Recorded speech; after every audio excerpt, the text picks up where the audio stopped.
88 দিন আজকে হয়ে গেছে। কিসের? সেই 22 এপ্রিল পেহেলগাঁও 26টা খুন।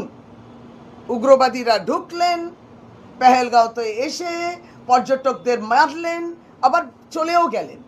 আজ অবধি জবাব পাওয়া যায়নি। দায়বদ্ধতাটা কার? ইন্টেলিজেন্স ল্যাবস যদি বলেন, সিকিউরিটি ল্যাবস, তাহলে ইন্টেলিজেন্স ফেলিয়ার।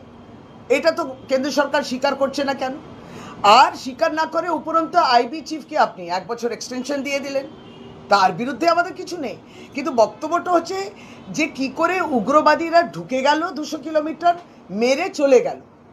তারা বেঁচে আছেন কিনা, তাদেরকে আমরা ধরলাম কিনা, অপারেশন সিন্দুরে তারা মারা গেলেন কিনা, কি হলো, উধাও হয়ে গেল, এটা তো আমাদের এই জবাবে অপেক্ষায় বাংলা আজকে রইল।